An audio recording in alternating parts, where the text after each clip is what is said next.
Hi ನಮಸ್ಕಾರ, ನಾನು ನಿಮ್ಮ ರಾಯಲ್ ಹ್ಯಾಕರ್. ಇದು ಜೂನ್ 12ರ ಕರೆಂಟ್ ಅಫೇರ್ಸ್ ವಿಡಿಯೋ ಈಗ ಓಪನ್ ಔಟ್ ಆಗ್ತದೆ. ಇದರಲ್ಲಿ ಒಂದಿಷ್ಟು ಇಂಪಾರ್ಟೆಂಟ್ ಆದ ಟಾಪಿಕ್ಗಳಿವೆ, ಒಂದೊಂದಾಗಿ ನೋಡ್ತಾ ಹೋಗೋಣ ಬನ್ನಿ. ರಾಜ್ಯಸಭೆ 4 ಅವಿರೋಧ ಆಯ್ಕೆ. ರಾಜ್ಯಸಭೆಯ ದ್ವೈವಾರ್ಷಿಕ ಚುನಾವಣೆಯಲ್ಲಿ ಎಐಸಿಸಿ ಅಧ್ಯಕ್ಷ ಮಲ್ಲಿಕಾರ್ಜುನ್ ಖರ್ಗೆ ಅವರು ಕರ್ನಾಟಕ ವಿಧಾನಸಭೆಯಿಂದ ಪುನರ್ ಆಯ್ಕೆಯಾಗಿದ್ದಾರೆ. ದೆಹಲಿಯವರಾದ ಎಐಸಿಸಿ ವಕ್ತಾರ ಪವನ್ ಖೇರಾ ಹಾಗೂ ಕೆಪಿಸಿಸಿ ಪ್ರಧಾನ ಕಾರ್ಯದರ್ಶಿ ಮನ್ಸೂರ್ ಅಲಿ ಖಾನ್ ಕಾಂಗ್ರೆಸ್ನಿಂದ ಆಯ್ಕೆಯಾದರು. ಮತ್ತೊಂದು ಸ್ಥಾನಕ್ಕೆ ಬಿಜೆಪಿಯ ಪ್ರೊ ಎಂ ನಾಗರಾಜ್ ಆಯ್ಕೆಯಾಗಿದ್ದಾರೆ. ಇವರಿಷ್ಟು ಜನ ರಾಜ್ಯಸಭೆಗೆ ಅವಿರೋಧವಾಗಿ ಆಯ್ಕೆಯಾಗಿದ್ದಾರೆ. ಹಾಗೆ ನೆಕ್ಸ್ಟ್ ಟಾಪಿಕ್ ಕಡೆ ಹೋಗೋದಾದ್ರೆ, ವಯನಾಡ್ನಲ್ಲಿ ಸೋಂಕಿತರ ಸಂಖ್ಯೆ 9ಕ್ಕೆ ಏರಿಕೆ. ಕೇರಳ ಮತ್ತೊಂದು ಶಿಗೆಲ್ಲಾ ಪ್ರಕರಣ.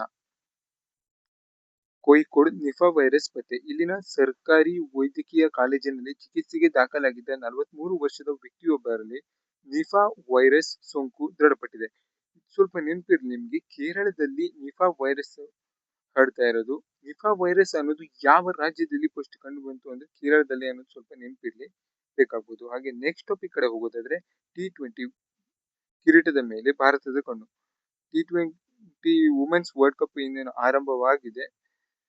ಬಹುಮಾನ ಮೊತ್ತ ಎಲ್ಲ ಕೊಟ್ಟಿದ್ದಾರೆ ನೋಡ್ಕೊಳ್ಳಿ. ಇಲ್ಲಿ ರನ್ನರ್ಸ್ ಅಪ್ಗೆ ಮತ್ತೆ ಚಾಂಪಿಯನ್ಸ್ಗೆ ಇಂಟ್ರೆಸ್ಟ್ ಇದ್ದವರು ಸ್ವಲ್ಪ ಓದ್ಕೊಳ್ಬಹುದು ಇದನ್ನ. ಹಾಗೆ ನೆಕ್ಸ್ಟ್ ಟಾಪಿಕ್ ಕಡೆ ಹೋಗೋದಾದ್ರೆ, ಒಗ್ಗಟ್ಟಿನ ಕೆಲಸಕ್ಕೆ ಪ್ರಧಾನಿ ಮೋದಿ ಕರೆ.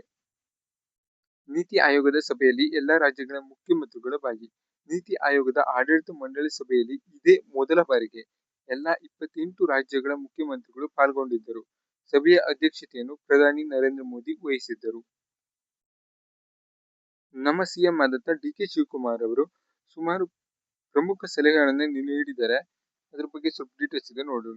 ಮತ್ತೆ ವಿಕಸಿತ ಭಾರತ ಎಂಬುದು 2047ಕ್ಕೆ ಮಾತ್ರ ಸೀಮಿತವಾದ ಗುರಿ ಅಲ್ಲ, ಅದು ಒಂದು ಕನಸು ಮಾತ್ರವೇ ಅಲ್ಲ. ಹಲವು ಆಯಾಮಗಳಲ್ಲಿ ಕೆಲಸ ಮಾಡಬಹುದಾದ ಅಂಶಗಳನ್ನು ಅದು ಒಳಗೊಂಡಿದೆ ಎಂದು ಸಭೆಯ ನಂತರ ಸುದ್ದಿಗಾರರಿಗೆ ಮಾಹಿತಿ ನೀಡಿದ ನೀತಿ ಆಯೋಗದ ಉಪಾಧ್ಯಕ್ಷ ಅಶೋಕ್ ಕುಮಾರ್ ಲಹರಿ ಹೇಳಿದರು. ಇವರು ಹೆಸರು ಸ್ವಲ್ಪ ನೆನಪಿರ್ಲಿ. ನೀತಿ ಆಯೋಗದ ಉಪಾಧ್ಯಕ್ಷ. ಅಧ್ಯಕ್ಷರು ಯಾರಿರ್ತಾರೆ ಅನ್ನೋದು ಸ್ವಲ್ಪ ಗೊತ್ತಿರ್ಲಿ. ಅಧ್ಯಕ್ಷರು ನಮ್ಮ ಪ್ರಧಾನಿಯವರೇ ಆಗಿರ್ತಾರೆ. ಉಪಾಧ್ಯಕ್ಷರ ಹೆಸರು ನೀಡಿದ್ದಾರೆ ನೋಡಿ, ಅಶೋಕ್ ಕುಮಾರ್ ಲಹರಿ ಅವರ ಹೆಸರು. ಹಾಗೆ ನೆಕ್ಸ್ಟ್ ಟಾಪಿಕ್ ಕಡೆ ಹೋಗೋದಾದ್ರೆ, ವಿವಾದದ ನಡುವೆ ವಿಶ್ವಕಪ್ ಆರಂಭ. ಟಿಕೆಟ್ ದರ ದುಬಾರಿ, ಮುಂದುವರಿದ ವೀಸಾ ಗೊಂದಲ. 48 ತಂಡಗಳು ಭಾಗವಹಿಸುತ್ತಿರುವ ಟೂರ್ನಿಗೆ ವರ್ಣರಂಜಿತ ಚಾಲನೆ. ಸುಮಾರು 6 ವಾರಗಳ ಕಾಲ ನಡೆಯಲಿರುವ 48 ತಂಡಗಳು ಭಾಗವಹಿಸುತ್ತಿರುವ ಫಿಫಾ ವಿಶ್ವಕಪ್ ಟೂರ್ನಿಯು ಗುರುವಾರ ವರ್ಣರಂಜಿತ ಆರಂಭ ಕಂಡಿದೆ. ಅಮೆರಿಕ, ಕೆನಡಾ, ಮೆಕ್ಸಿಕೋ ರಾಷ್ಟ್ರಗಳ ಆತಿಥ್ಯದಲ್ಲಿ ನಡೆಯುತ್ತಿರುವ ಈ ಟೂರ್ನಿಯು ವಿಶ್ವಕಪ್ ಇತಿಹಾಸದಲ್ಲೇ ಅತಿ ದೊಡ್ಡದೆನಿಸಿದೆ. ನಾನು ಇದ್ರ ಬಗ್ಗೆನೇ ಇನ್ಸ್ಟಾಗ್ರಾಮ್ ಅಲ್ಲಿ ಮತ್ತೆ ಯೂಟ್ಯೂಬ್ ಅಲ್ಲಿ ಒಂದು ಸಣ್ಣ ವಿಡಿಯೋನ ಮಾಡಿಬಿಟ್ಟಿದ್ದೇನೆ. ಯಾಕೆ ಕ್ರಿಕೆಟ್ ವರ್ಲ್ಡ್ ಕಪ್ ಗಿಂತ ಫಿಫಾ ವರ್ಲ್ಡ್ ಕಪ್ ತುಂಬಾನೇ ದೊಡ್ಡದು ಅಂತ. ಅದನ್ನು ಸ್ವಲ್ಪ ನೋಡಿ, ಚೆನ್ನಾಗಿದೆ. ಹಾಗೆ ನೆಕ್ಸ್ಟ್ ಟಾಪಿಕ್ ಕಡೆ ಹೋಗೋದಾದ್ರೆ, ರಾಹುಲ್ ದ್ರಾವಿಡ್ ಅವರಿಂದ ಮಹಾರಾಜ ಟ್ರೋಫಿ ಅನಾವರಣ. ಟಾಸ್ ಮುನ್ನ 11 ಆಟಗಾರರ ಪಟ್ಟಿ ಕಡ್ಡಾಯ.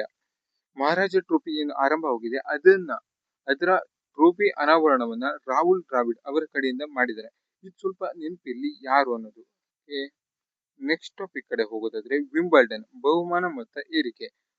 ಪ್ರತಿಷ್ಠಿತ ವಿಂಬಲ್ಡನ್ ಟೆನ್ನಿಸ್ ಟೂರ್ನಿಯ ಬಹುಮಾನ ಮೊತ್ತವನ್ನು 20% ಹೆಚ್ಚಿಸಲಾಗಿದ್ದು, ಈ ಮೊತ್ತ ದಾಖಲೆಯು 821 ಕೋಟಿ 64.2 ದಶಲಕ್ಷ ಪೌಂಡ್ ತಲುಪಿದೆ. ಕಳೆದ ಬಾರಿ ಬಹುಮಾನ ಮೊತ್ತ 684 ಕೋಟಿ ಇತ್ತು.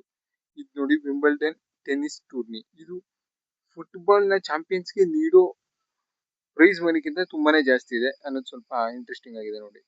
ಇದಿಷ್ಟು ಇವತ್ತಿನ ಇಂಪಾರ್ಟೆಂಟ್ ಟಾಪಿಕ್ ಗಳಾಗಿದ್ದು. ಒಂದಿಷ್ಟು ದಿವಸ ಡಿಲೇ ಆಗಿತ್ತು, ಇನ್ನೇನು ಈ ತರ ಡಿಲೇ ಆಗಲ್ಲ, ಕಂಟಿನ್ಯೂಸ್ ಆಗಿ ವಿಡಿಯೋ ಮಾಡ್ತೀನಿ. ಆದಷ್ಟು ನಿಮ್ಮ ಫ್ರೆಂಡ್ಸ್ ಗಳಿಗೆ ವಿಡಿಯೋವನ್ನು ಶೇರ್ ಮಾಡಿ ಮತ್ತೆ ಚಾನಲ್ಗೆ ಸಬ್ಸ್ಕ್ರೈಬ್ ಅನ್ನ ಮಾಡ್ಕೊಳ್ಳಿ. ಹಾಗೆ ಮುಂದಿನ ವಿಡಿಯೋದಲ್ಲಿ ಸಿಗೋಣ. ಅಲ್ಲಿವರೆಗೂ ಟೇಕ್ ಕೇರ್, ಬಾಯ್ ಬಾಯ್. ನಾನು ನಿಮ್ಮ ರಾಯಲ್ ಹ್ಯಾಕರ್.